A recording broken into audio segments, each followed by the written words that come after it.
Hi, welcome to this lead trumpet lesson series where we're going to be talking about the three lesser known skills that you really must have. And actually, interestingly enough, these are the three skills that tend to scare away a lot of people from playing lead trumpet.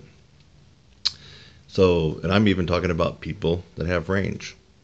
And to some extent, we could also put in the mix lead trombone, although at least one of these techniques would not so much apply to trombone, but lead trombone that is. But two out of the three would apply to lead trombone. So I might even put lead trombone in the description there. But they're the obvious things that you need to have, and we're not talking about those today because it's very obvious for you, right? If you're going to play lead trumpet, you have to have an incredible high range. Okay, you can have all the style that you want in the world, all the phrasing that you want in the world, and all the technique that you want in the world, and the greatest sound. Wow. Guess what? It doesn't mean squat to play lead trumpet if you got all that, but no range. Sorry. So that's number one. We're not going to be talking about that because that's an obvious one. When people think of lead trumpet or lead trombone, they think, wow, stratosphere, upper register stuff, high range, high notes. So we're not going to talk about that. We're also not going to talk about power today because that is a very widely known skill that a lead player would have to have, either trombone or trumpet. They'd have to have tremendous power and strength. The other thing is lasting ability, endurance. So those are the three main things that people tend to know about or make assumptions about when it comes to the lead chair, lead trumpet chair, lead bone chair. But there's three other things that are lesser known and less talked about. And we're going to be talking about those in this lead trumpet series. This is the first installment. I'm making each of these kind of nice and short and sweet. So you can check out one and then try to apply it. If you're actually looking at doing lead trumpet or lead trombone, try to apply it to your own situation. And then if you look down in the description at the end, I'll have a link to my lead trumpet introductory stylings course. And that's a fantastic course. I should also put down a link for plain and simple jazz articulation. That's probably one of the most important things that you need to have regardless. I mean, if you don't know how to articulate the jazz style, you could be hot dogging on double C's and it's just going to sound god-awful. So I might put two links of something that you might be interested in. Learning how to actually articulate jazz so you sound jazzy and so you don't sound like a classical player or someone from a brass band. So you sound like you've been in a big band, a commercial band, or a jazz band. So I'll put a couple of those links down in the description, so look for those while you're watching this video. But the first thing that scares people off, in fact, I might have to even think of a different title. These are three things that really scare people off. The first thing that scares people off at playing lead trumpet, and to a lesser extent lead trombone, is the fact that it occurs to the player that they are playing a solo.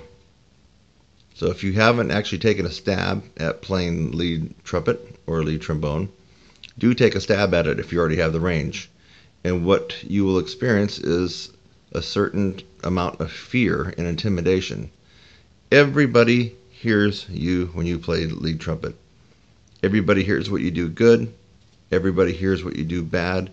And oh yeah, they certainly hear when you screw it up and hit the wrong notes, come in early, come in late, play out of tune. So that's the first thing that we're talking about today. Again, this little tutorial and lead trumpet lesson is going to be short and sweet, so it's not going to be too long-winded. But you need to start thinking about that if you're interested in playing the lead chair. You're going to stick out a lot more, and the lead trumpet player, it'll seem like you are the only one that's heard, especially once you start to get above high C. And if you have the power and the range already, which you should, you will feel, and others will notice that. I mean, it sounds like you're playing a solo above the band. It really does. So that scares and intimidates people, and they walk into the section with trepidation. So some things to kind of get over that would be, number one, you got to at least force yourself to play some lead. Maybe you can, if you have an existing lead trumpet player, if they're nice enough, and every trumpet player, you know what I'm talking about. Some lead trumpet players don't want to give up any of their charts, and they kind of hog it all. Others are a little bit more generous, and so if you have a lead trumpet player in the band that you play in, if he seems like the kind of person that's easygoing enough, you might ask him, could I try, sitting in on playing lead on a couple of the easier parts that maybe you want to save your chops on. And he or she may actually say, yeah, why don't you take lead on whatever, all of me, or whatever, or Woodchopper's Ball or something like that. So you got to start somewhere. So that would be number one. You actually have to do it, and you got to feel what the lead chair feels. And so many armchair quarterback lead players all day long that have never even played, never even sat in the lead chair, and they critique over and over and critique harshly the lead trumpet player that's playing on a particular tune, and they have no idea, no clue what it really entails to be in that particular spot. So that would be one idea for you to start thinking about. If you have aspirations to play lead trumpet or lead trombone, you will have to develop a super amount of confidence, tons and tons of confidence. You are going to be heard over everybody else in the band, guaranteed. Okay, another way to do that would be to start taking solo opportunities unrelated to lead trumpet. For example, you could volunteer in your church, couldn't you? Certainly you could. Play something during the offering. If you don't go to church, find a church that will allow you to play a little bit. You'll be surprised getting up in front of 300 or 400 in the congregation and playing "Come to Jesus" in whole notes. That will actually help you out. Get in front of the audience and being heard like that. Amazing Grace or anything else. Or just, playing along with the choir when they're singing some of the hymns. So that's one thing that you can do. Actually, that's two things now. You're in the band, you're going to ask the lead trumpet player if he'll throw you a few bones. And the second thing is church. You don't have to be a devout Christian or whatever. You're going to find a church. Tell them that you would like to offer some solos for their for the offering where they collect money for the church, or maybe it could even be at a special event or a youth group or a prayer night, whatever. So that would be number two. Number three would be to go to the busiest part of your city. And I realize for some of you, you live out in rural areas, so that this might not be totally applicable. But you could still make it work.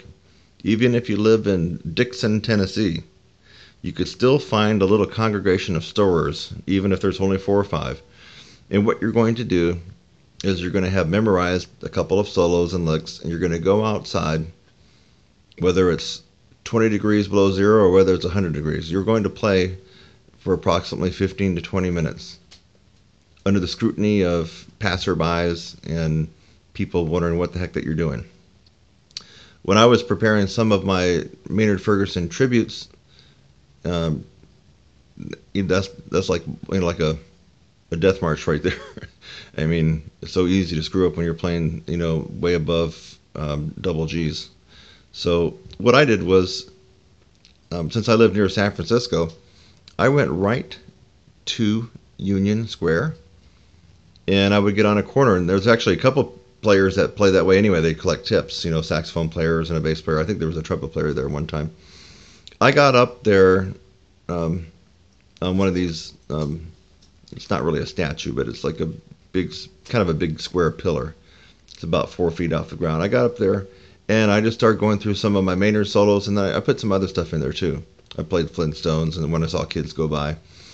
And you're talking about a very, very populated and busy area, and you feel it.